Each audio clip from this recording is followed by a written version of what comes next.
Committee हमारे उसमें कार्य करेगी, परंतु उस कमेटी का आलम यह है कि उससे डाटा ही उपलब्ध नहीं हो पा रहा। मैंने उपनल के एमडी साहब को ये बात बताई कि साहब आपके पास उपनल का डाटा नहीं है क्या?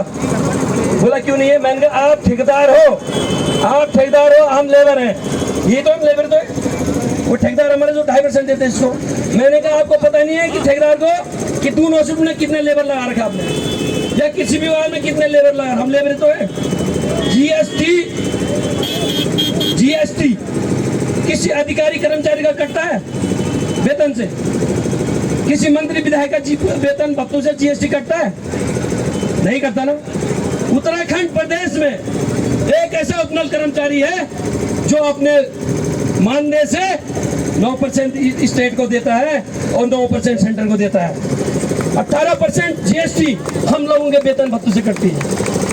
ये डबल इंजन सरकार है। जैसा कि अभी पूर्व वक्ता बोल रहे थे कि माननीय देश के यशस्वी प्रधानमंत्री जी का जो रजत जयंती वर्ष में जो आयोजन किया गया, एक फरमान जारी हुआ विद्यालयों को। मैं खुद अपने बच्चे की विद्यालय की बात करता हूँ।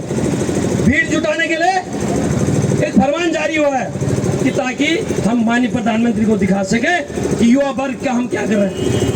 ये जो आप लोग बैठे हैं इस जमीन पे, ये सच्चे उपनल कर्मचारी हैं और आपके बदौलत उन कर्मचारियों को भी भला हुआ है जो आज तौले लगा कर नौकरी कर रहे हैं, अपने अधिकारी की गुलामी कर रहे हैं। उनका भी भला होगा इस संघर्ष से।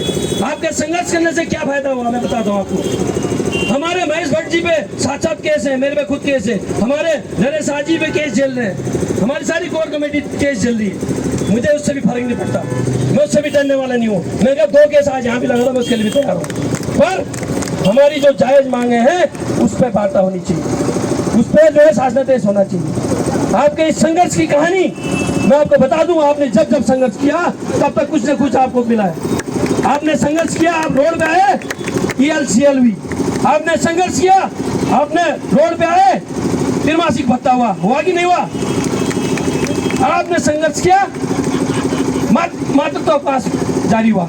आपने संघर्ष किया, पितृत्व अवकाश जारी हुआ। ये संघर्ष कहीं ना कहीं आपका काम आएगा, कहीं ना कहीं बेकार नहीं जाएगा। मैं ये इस मंच के माध्यम से बता रहा हूँ।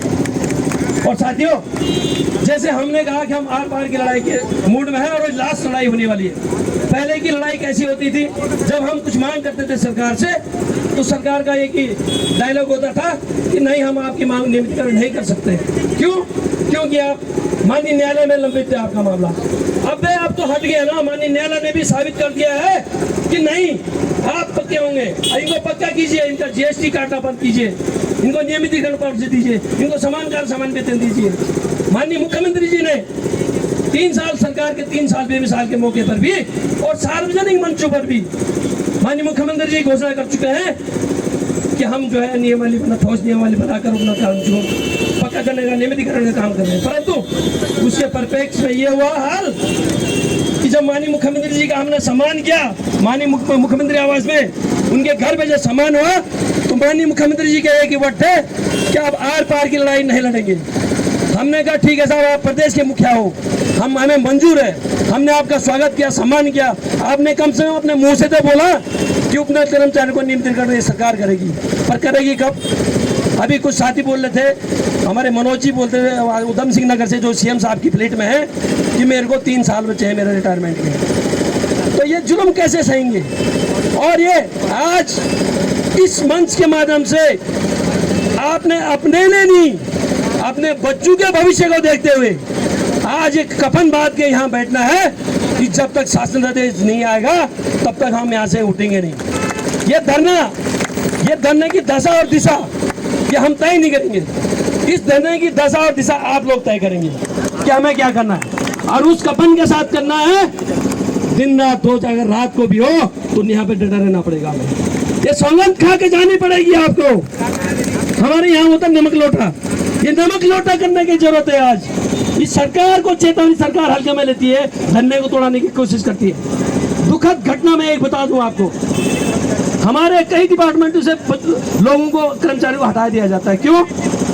कोई डिपार्टमेंट कहता है कि हमारे पास बजट नहीं है, कोई डिपार्टमेंट कहता है नियमित भर्तियां आ गई है, कोई डिपार्टमेंट, मैं एक उदाहरण दूंगा आपको, एक जलवायु पर्यावरण एक उसका है वन फॉरेस्ट के अंदर आता है, उसके हमारे 16 कर्मचारियों को इसलिए बाहर कर दिया जाता है कि हमारे पास बजट नहीं है।